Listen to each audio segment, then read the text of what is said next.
ஆனா சினிமாவில் இருந்து ஒருத்தர் அரசியல் போயிட்டா கூத்தாடி ஏன் வராங்கிறது. அப்ப அரசியல் நீங்க நடிக்க வந்தா நாங்க ஏத்துக்குவோம், சினிமாக்காரன் அரசியலுக்கு வந்தா நீங்களை ஏத்துக்க மாட்டீங்க. உதயகுமார் சொன்னார்ல, சினிமாக்காரன் எதுக்கு எதையும் பிள்ளைங்க ஏன் கூச்ச புரிய, ஏன் அவ்வளவு கட்டம் கட்டுறீங்க? நான் எதுக்கு சொல்றேன்னா, நாங்க நல்லது சொல்றோம். இன்னைக்கு ராஜுவில் சொல்றாரு, பெண்ணை நீ பாதுகாப்பாரு, ஒரு பெண்ணு பாதுகாப்புக்காக ஒரு படம் தான் படம். இது நீங்க சொல்றீங்களா? கூத்தாடுக்குதான் இப்ப இல்ல, இந்த கூத்தாடிங்கிற வார்த்தை இப்ப இல்ல, இது காலங்காலமா கேட்டுதான் இருக்கோம். ஆனா ஆண்டுகிட்டு தான் இருப்போம். கலைஞர் முதல்ல கூத்தாடி, நாடகத்துல முதல்ல பெண் வசம் போட்டாரு. எம்ஜிஆர் கூத்தாடி தான். நாங்க கூத்தாடி பெருமையா சொல்லுவாங்க, ஏன்னா நான் நல்லா சொல்லிக்கிருக்கோம். எம்ஜிஆர் சொல்ற, எம்ஜிஆர் படம் பார்த்து எத்தனை பேர் தாய்ப்பாசம் வந்துச்சு? எம்ஜிஆர் படத்தை பார்த்து எத்தனை பேர் அம்மா காலில் விழுந்து கும்பிட்டான்? எம்ஜிஆர் படத்தை பார்த்து எத்தனை அம்மா தெய்வம் நினைச்சான்? அவங்களுக்கு கூத்தாடி, அப்பா அம்மா மதிக்காம ரோட்ல விட்டு இருக்கிறதா உங்களுக்கு உயர்ந்தவங்க. எம்ஜிஆரும் கூத்தாடி தான். அடுத்து ஜெயலலிதா வந்தாங்க, அவங்களும் கூத்தாடிங்க, அவங்க கூத்தாடி தான். புரட்சிக்கலைஞர் விஜயகாந்த் வந்தாரு, அவரும் கூத்தாடி தான். இன்னைக்கு விஜய் சார் அரசியலுக்கு வந்திருக்காரு, நீங்க அவரும் கூத்தாடி சொல்றீங்க. நீங்க கூத்தாடி சொல்லிட்டே இருப்பீங்க, எங்களுக்கு அது இல்லை. நாங்க கூத்தாடி பெருமை நினைப்போம். என்னன்னா, கூத்தாடிங்க வந்துட்டாங்க அப்படிங்கிற அந்த இழிவா சொல்லாதீங்க. கூத்தாடிங்கிறது பெருமையான வார்த்தை, அதை நீங்க இழிவுபடுத்தாதீங்க. கூத்தாடிங்க வந்தாங்க, கூத்தாடிங்க வந்துட்டாங்க அப்படியும் யாரும் நீங்க இழிவுபடுத்தாதீங்க. கூத்தாடிங்கிற ஒரு தொழில், எப்படி ஒரு ஜாதியை குறிப்பிட்டு இழிவா பேச எவ்வளவு பெரிய தப்போ, அதே மாதிரி கூத்தாடிங்கிற தொழிலை இழிவா யாராவது பேசினா மிகப்பெரிய தப்பு, அது கண்டனத்துக்குரியது. நான் திரும்ப திரும்ப என்ன சொல்றேன்னா, சினிமாவில தான் நல்ல விஷயங்களை நாங்கள் சொல்லிக்கிட்டு இருக்கோம். அடுத்ததான் நம்மளுடைய சிறப்பு அழைப்பாளர் தான் பேச இருக்காரு. ஸோ 90s கமர்ஷியல் படங்களுடைய கிங் மேக்கர் அப்படின்னு இவரை சொல்லலாம். அது மட்டும் இல்லாமல் தற்போது இயக்குனர் சங்க பொதுச் செயலாளராக இருக்கக்கூடிய திரு பேரரசு அவர்களை தற்போது பேசுமாறு அன்புடன் அழைக்கணும்.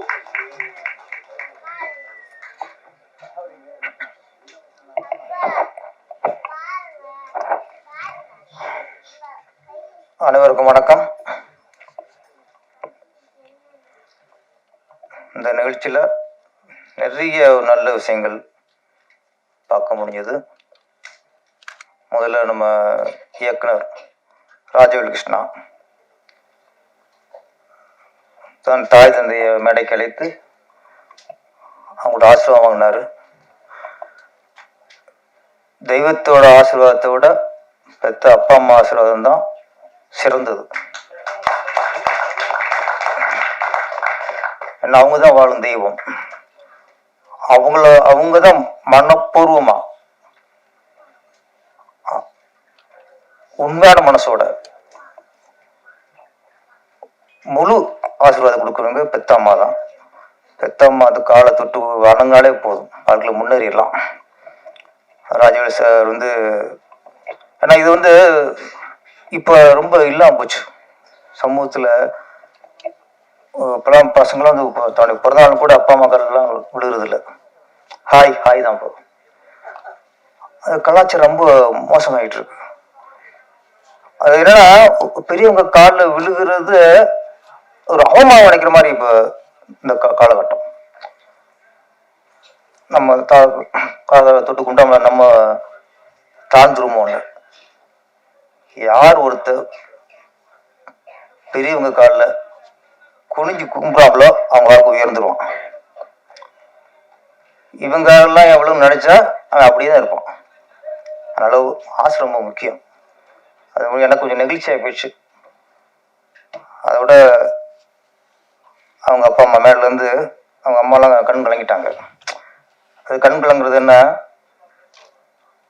சந்தோஷத்தின் உச்சம். அது பெத்த தாய் ஒரு சபையில பையனை பார்த்துட்டு அது உச்சம். இதோட என்ன வேண்டி இருக்கு? அதுக்கடுத்து இன்னொரு விஷயம், நம்ம ப்ரொடக்ஷன் கண்ட்ரோலர் சிவம் இப்போ படங்களுக்கு தேவையானது இப்போ பிளானிங் கண்ட்ரோல்னா அதான் கண்ட்ரோல் பண்றதா கண்ட்ரோலர். கட்டப்படி விட்டுறது கண்ட்ரோல் இல்லையே. கரெக்டாக சொன்னார். இது உண்மையிலேயே நிறைய சிறிய படங்கள் வந்து நீங்கள் ஆரம்பிக்கிறவங்க என்னன்னா ஆரம்பத்தில் என்னன்னா ரொம்ப ஆடம்பரம் பண்ணிக்கிறாங்க. ஆஃபீஸ் அப்படி இருக்கணும், பூஜைலாம் பெருசாக ஆடம்பரம் பண்ணுறாங்க. இது எல்லாமே வேஸ்ட். இப்போ உள்ள சிறிய படங்களுக்கு பெருசாக ஆஃபீஸ் பார்க்குறது, பூஜையை வந்து பெருசாக பிரமாண்டமாக போட்டு அது செலவு பண்ணுறது, இது எல்லாமே கிரிமினல் வேஸ்ட். எதுக்கு யூஸ் ஆக போகிறதில்ல. சிறிய படங்கள்லாம் ஸ்ட்ரெயிட்டாக ஷூட்டிங் கிளம்ப வேண்டியதான். ஷூட்டிங் போய் இந்த செலவு எங்கே பண்ணணும்னா பூஜை கொண்ட செலவுலாம் படத்துக்கு முன்னாடி ப்ரொமோஷன் பண்ணுங்க, அது யூஸ் ஆகும். இன்னைக்கு ரொம்ப காலம் வேகமாக போயிட்டு இருக்கு. நீங்கள் பூஜை போட்டு 6 மாதம் கழிச்சு போகும்போது இந்த பூஜையை போட்டு மறந்துடும் ஆடியன்ஸ். அப்போ ரிலீஸ்க்கு முன்னாடி அந்த ப்ரொமோஷன் பண்ணும்போது போய் சேரும். படம் வந்து இப்படி ஒரு படம் வரப்போகுது அப்படிங்கிறது மக்களுக்கு போய் சேரும். அதைத்தான் பண்ணோம்னா கரெக்டாக சிவம் சார் சொன்னார். இவரும் கரெக்டாக உணர்ந்திருக்காரு. 2 விஷயம் இங்கே ராஜுவல் இயக்குனர்கிட்ட நான் பார்த்தது. ஒன்று அப்பா அம்மா பாசம், இன்னொன்று ப்ரொடியூசருக்கு எந்த வகையிலும் நம்ம வீண் செலவு பண்ணிடக்கூடாது. அவன் தான் சரியான டைரக்டர், அவன் தான் உண்மையான டைரக்டர். எந்த இயக்குனர் நம்மளை நம்பி ஒரு படம் கொடுத்துருக்காரோ, நம்ம நம்பி இத்தனை கோடி ப்ராஜெக்ட் பண்ணுறாங்கன்னா அவங்களுக்கு வந்து தேவையில்லாத செலவு பண்ணாலே அது முதல் லாபம். லாபத்துக்கு பிள்ளையா சொல்லி அதுதான். நீங்கள் எத்தனை நாள் ஷூட்டிங் குறைக்கிறீங்களோ அந்த செலவு தான் முதல் லாபம் ப்ரொடியூசருக்கு. அப்புறம் விற்கிது அடுத்த விஷயம். ஒரு 40 நாள்னா நீங்கள் 30 நாள் எடுத்தீங்கன்னா 10 நாள் செலவு இருக்குல்ல, இது மிச்சங்க வரு. நீங்கள் மிச்சம் கொடுத்துறது தான் இன்னைக்கு ப்ரொடியூசருக்கு லாபம். அது கரெக்டாக பண்ணியிருக்காங்க. ஒரு இயக்குனர் கதை, திரைக்கதை, வசனத்துக்கு எந்த அளவுக்கு உழைக்கிறாரோ அதே உழைப்பு ஒரு படத்தை ஷூட்டிங் பண்ணுறதுக்கு பிளான் பண்ணுறது, அதே இதுக்கு எது திங்க் பண்ணுறோம்ல, கதைக்கு திரைக்கதைக்கெல்லாம் திங்க் பண்ணுறோம்ல, இந்த திங்கிங் இந்த படத்தை எந்த அளவுக்கு சிக்கமாக எடுக்கலாம், எந்த அளவுக்கு பிளான் பண்ணிக்கலாம், அதே அளவு இதுக்கு ஷூட்டிங் உட்காரணும். அவன் தான் சரியான இயக்குனர். ஒரு இயக்குனர் முதல்ல தயாரிப்பாளருக்கு சரியான இயக்குனர் இருக்கணும், அதுக்கப்புறம் மக்கள். ராஜுவை பொறுத்த வரைக்கும் இப்போ எக்ஸ்ட்ரீம் படம் நல்லா வந்திருக்கு, அடுத்த தியேட்டருக்கு போக போகுது, வெற்றி அடைங்கிற அடுத்த விஷயம். முதல்ல அவர் தயாரிப்பு நல்லா இருக்கும்னு நினைக்கிறாருல, அதே உங்களுக்கு முதல் வெற்றிங்க.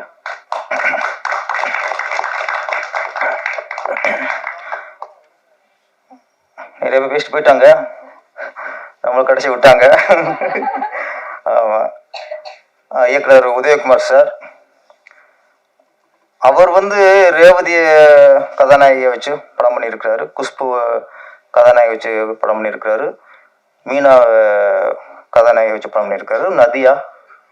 இப்படி இந்த 90s யார் யார் உச்சத்தில் இருந்தாங்களோ அத்தனை கதாநாயகியும் வச்சு ஒரு படம் பண்ணியிருக்காரு. ஆனால் ரேவதி, மீனா, நதியா இவங்க கூட அவர் நடிச்சிருக்க மாட்டார் நினைக்கிறேன். ரச்சிதா அவர் நடிச்சிருக்காரு. ரச்சிதா உட்காந்தாங்க, பக்கத்தில் அவர் உட்காந்தாரு. இப்போ எனக்கு ரக்ஷா மேடத்துக்கும் அறிவும் இல்லை, பழக்கம் இல்லை. நம்ம அப்படி பேசுறது நான் தாங்கிட்டு உட்காந்துருக்கேன். தலைவர் வந்தார், டக்குன்னு போட்டோம், நான் உங்கள் ரசிகர்ன்ட்டார். என்னடா அது எப்படி போகிறாரு, விட்டு போகிறாரு.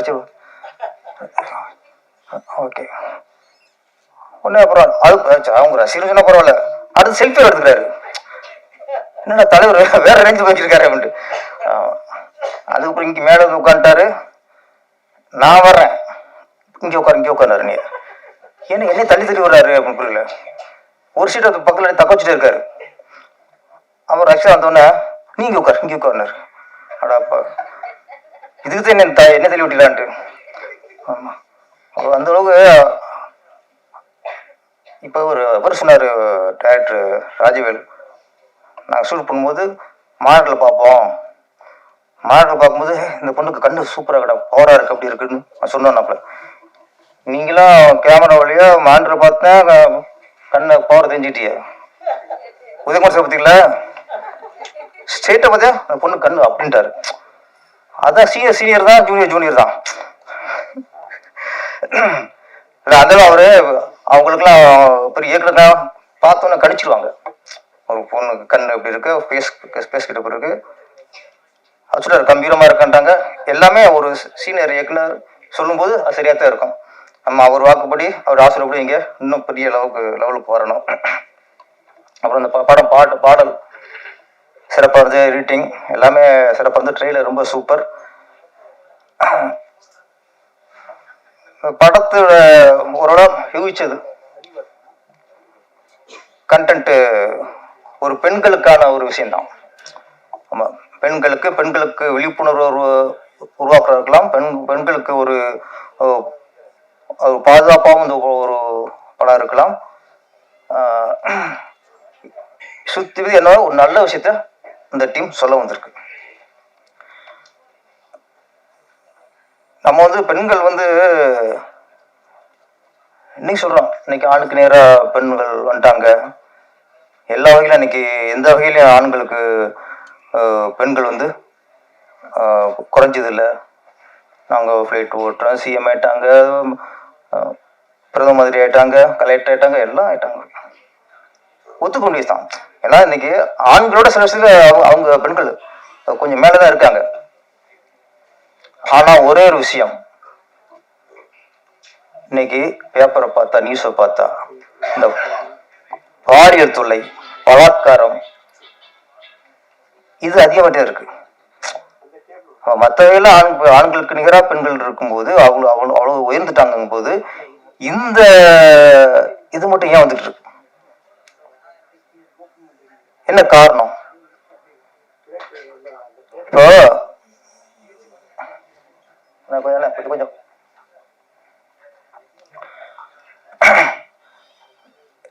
ஒரு பெண்ணுக்கு பாதிப்பு ஏற்பட்டுச்சு. ஒண்ணு பலாத்காரம் பண்ணிட்டாங்க, ஒரு பாலியல் தொல்லை பண்ணிட்டாங்க, இது பண்ணிட்டாங்க. நம்ம என்ன சொல்றோம்? சட்டம் ஒழுங்கு சரியில்லை, போலீஸ் சரியில்லை, அரசாங்கம் சரியில்லை, நீதிமன்றம் சரியில்லை. ஒன்னே நம்ம புரிஞ்சுக்கணும். ஃபர்ஸ்ட், ஒரு பெண்ணு ஒரு பாதிப்படைந்தால், யாராவது 5 பேர் பொண்ணை ரேப் பண்ணிட்டா அவங்களை கண்டுபிடிக்கிறது தான் போலீஸ், அவங்க தண்டனை கொடுக்கறது தான் நீதிமன்றம். ஒரு பொண்ணு தன்னை காப்பாத்திக்கிறது அவங்க கையில இருக்கு. போலீஸ் காப்பாத்திக்க முடியாது, போலீஸ் செக்யூரிட்டி வந்து இருக்க முடியும். அப்ப இந்த சமூகத்தில் இவ்வளவு செய்திகள் வரும்போது நம்ம போலீஸை குறை சொல்லியோ, நீதிமன்றத்தை குறை சொல்லியோ, அரசாங்கத்தை குறை சொல்லியோ பிரயோஜனம் இல்ல.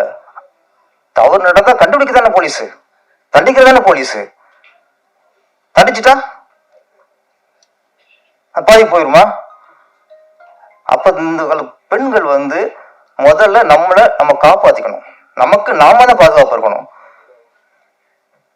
அதுக்கு என்ன பண்ணணும்? அதுக்கு எந்த மாதிரி நடவடிக்கை இருக்கணும்? எந்த மாதிரி நம்ம ட்ரெஸ் பண்ணணும்? பொது இடத்துல நம்ம எப்படி இருக்கணும்? பொது இடத்துல எப்படி நம்ம நடந்துக்கணும்? இவ்வளவு விஷயங்கள் இருக்கு. இதுதான் ஒரு பெண் தன்னை பாதுகாத்துக்கிறதுக்கான வழிகள். நான் எப்ப ட்ரெஸ் பண்ணுவேன், பார்க்கணும் கண்ணு தான் பார்க்கணும், தப்பா பார்க்கறான், இதெல்லாம் சப்ப கட்டுது. என்ன போய் இந்த கதையில அத சொல்ல வராரு நினைக்கிறேன் ராஜு சார். நான் ட்ரெயில் பார்க்க உணர்றது அதான். ஏன்னா ஒரு சாங் எல்லாம் கொஞ்சம் கவரிச்சு தான் ஆடிக்கிருந்தாங்க. அந்த பொண்ணு அவையும் மட்டும்தான் ஹோம்லியா இருக்கு. சில இடங்களில் சிலதுக்கு டேஸ்ட் ஹோம்லியாயிரும், ஹோம்லியை பிடிக்கும். என்ன இருந்தாலும் அந்த ஒரு பெண்களுக்கு பெண்ணு தான் பாதுகாப்பு.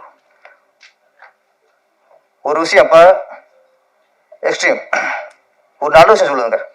சினிமா நம்ம இந்த உலகத்துல நாட்டிலே சரி மிக உயர்ந்த ஒரு சாதனம் சினிமா. சினிமா தான் நிறைய நல்ல விஷயம் மக்கள் சொல்லுது. இன்னைக்கு ஒரு ஆன்மீகவாதி யாரும் பேசுறது இல்லை, அரசியல்வாதி யாரும் பேசுறது இல்லை. இந்த ஒரு பெண்ணுக்கு பாதுகாப்பா எப்படி இருக்குன்னு இந்த படம் சொல்லுது. எத்தனை படம் ஒரு குடினால எத்தனை குடும்பம் கெட்டு போகுது, குடினாலே சமூக அந்த சீரழின்னு எத்தனை படம் சொல்றோம். சினிமா தான் சொல்லுது. குடும்பத்தோட கூட்டு குடும்பமா இருக்கணும், பாசம் இருக்கணும், சினிமா சொல்லுது. அண்ணன் தங்கச்சி பாசமா இருக்கணும், சினிமா சொல்லுது. பையன் அம்மா எப்படி கவனிச்சுக்குங்கிறத சினிமா சொல்லுது. அப்பா பையன் எப்படி இருக்கணுங்கிறது சினிமா சொல்லுது. எல்லா நல்ல விஷயத்தை எல்லாமே இன்னைக்கு சொல்லிக்கிட்டு இருக்குது சினிமா சினிமா சினிமா. எங்கேயாவது ஒரு மேடையில அரசியல்வாதிங்க குடிக்க சொல்லிருக்காங்க சொல்லுங்க. தம்பி யாரும் குடிக்காதீங்க, குடிச்சா அவங்க குடும்பம் சீரழிச்சிடும். அவங்க அவங்க சொல்லணும். அரசியல்வாதி வந்து மக்களுக்காக வந்தவங்க, மக்கள் சேவைக்காக வந்தவங்க. பெண்கள் எப்படி இருக்கணும்? பெண்களுக்கு அட்வைஸ் யாராவது ஒரு அரசியல் பேசுறாங்களா? குடியை பத்தி பேசுறாங்களா? யாராவது ஒரு இப்போ யாராவது அரசியல்வாதி ஜாதி அப்படின்னு சொல்றாங்களே? எத்தனை படங்க நம்ம திரைப்படம் வருது, ஜாதி கூடாது, ஜாதி ஒழிக்கணும், எல்லாரும் சமம், எல்லாரும் சமங்கிறது எத்தனை சமம் சொல்லிக்கிருக்கோம்? யாராவது ஒரு அரசியல்வாதி நாங்கள் ஜாதி ஒழிப்போம் சொல்றாங்களா? சொல்ல மாட்டோம். மதம் நம்ம எம்மோது சம்மதம் எத்தனை படம் வந்துட்டு இருக்கு? அரசியல் சொல்லுவாங்களா? இன்னைக்கு அரசியல்வாதிகள் சொல்ல வேண்டியது, ஆன்மீகவாதி சொல்ல வேண்டியது எல்லாத்தையுமே இன்னைக்கு சொல்லிக்கிறது நம்ம சினிமா சொல்லிக்கிட்டு இருக்கு. குடிக்காத, பெண்ணை கெடுக்காத, அம்மாவை மதி, அப்பாவை மதி, நட்பை மதி, எல்லாத்தையும் எங்க சினிமா சொல்லிக்கிட்டு இருக்கு. ஆனா எங்க சினிமா கடைங்க ஒரு கூத்தாடி. நீங்க நீங்க என்ன பண்றீங்க? நல்ல விஷயம் யாரும் அவனுக்கு குறை சொல்றது, இவன் அவன் குறை சொல்றது, நீ நீ இவ்வளவு ஊழல் பண்ணலையா, நீ இவ்வளவு ஊழல் பண்ணலையா? இன்னைக்கு யாராவது அரசியல் நல்ல விஷயம் யாராவது சொன்னாங்க, மேடையில பேசுறாங்களா? நல்ல விஷயம் எங்க சினிமா தாங்க. எங்க சினிமா மாதிரி உயர்ந்த உலகத்துல எதுவுமே இல்லைங்க.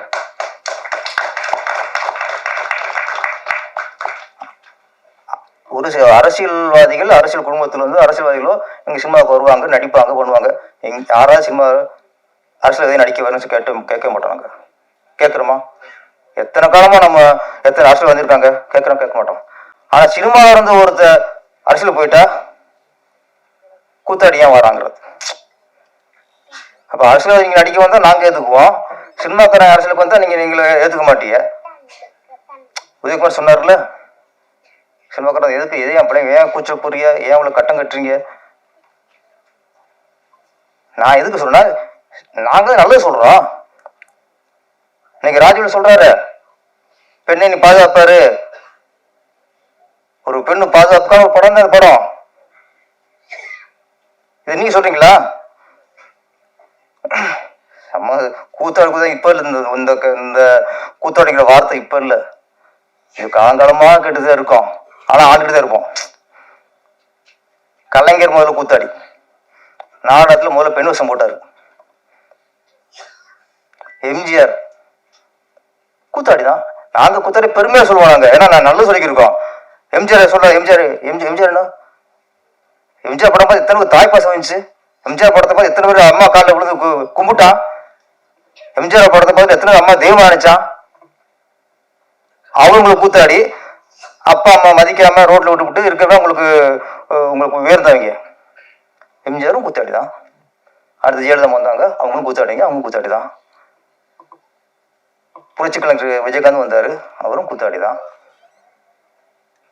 இன்னைக்கு விஜய் சார் அரசியலுக்கு வந்திருக்காரு, நீங்க அவரும் கூத்தாடி சொன்னீங்க. நீங்க கூத்தாடி சொல்லிட்டே இருப்பீங்க. எங்களுக்கு அது இல்லை, நாங்க கூத்தாடி பெருமை நினைப்போம். என்னன்னா, கூத்தாடிங்க வந்துட்டாங்க அப்படிங்கிற அந்த இழிவா சொல்லாதீங்க. கூத்தாடிங்கிறது பெருமையான வார்த்தை, அதை நீங்க இழிவுபடுத்தாதீங்க. கூத்தாடிங்க வந்தாங்க, கூத்தாடிங்க வந்துட்டாங்க அப்படியும் யாரும் நீங்க இழிவுபடுத்தாதீங்க. கூத்தாடிங்கிற ஒரு தொழில். எப்படி ஒரு ஜாதியை குறிப்பிட்டு இழிவா பேச எவ்வளவு பெரிய தப்போ, அதே மாதிரி கூத்தாடிங்கிற தொழிலை இழிவா யாராவது பேசினா மிகப்பெரிய தப்பு. அது கண்டனத்துக்குரியது. நான் திரும்ப என்ன சொல்றேன்னா, சினிமாவில தான் நல்ல விஷயங்களை நாங்கள் சொல்லிக்கிட்டு இருக்கோம். சினிமா வாங்க அப்புறம் ஓப்பனிங்லயே சென்சார் போறதுக்கு முன்னாடியே வாய்ஸ் வரும்,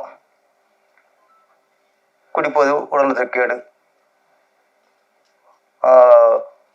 புகைப்பிடித்தல் புற்றுநோய் உண்டாக்கும். எல்லாரு சினிமாவில் எல்லா சினிமாவிலையும் வருஷத்துல 150 படத்துக்கு மேல வந்துச்சுன்னா 150 படத்துலயும் நாங்க சொல்லுவோம், ஃபர்ஸ்ட் பிகினிங்க குடியை கெடுக்கும், புகைப்பிடிப்பது புற்றுநோய் உண்டாக்கும். அரசியல் யாராவது சொல்லியிருக்கீங்களா? நீங்க என்ன, நீங்க வந்து எங்களை கூத்தாடிங்கன்னா நீங்க ஒண்ணு பண்ணுங்க, ஒவ்வொரு அரசியல் மேடையும் ஃபர்ஸ்ட் மீட்டிங் ஆரம்பிக்கிறதுக்கு முன்னாடி நீங்க இதை சொல்லுங்க, உங்களுக்கு மக்கள் மக்களுக்கு நாங்கள் ஒத்துக்கிறோம், இது சொல்லிட்டு ஆரம்பிங்க. சிஎம்மா இருக்கட்டும், இல்ல அமைச்சராக இருக்கட்டும், எம்எல்ஏ இருக்கட்டும், ஒரு கூட்டத்தில் அன்னைக்கு எந்த கூட்டம் யாரு பெரியவங்களோ அவங்க இந்த வார்த்தை சொல்லிட்டு நீங்க உங்க மீட்டிங் ஆரம்பிங்க. ஆமா, அங்கேயும் நீங்க சொல்ற மாதிரி குவார்டர் பிரியாணி வாங்கி கொடுத்த கூட்டத்தை கொண்டு வராங்க. அவங்க சொல்லுவாங்க எல்லா வகையிலையும் சினிமாக்காரன் சிறந்தவங்க.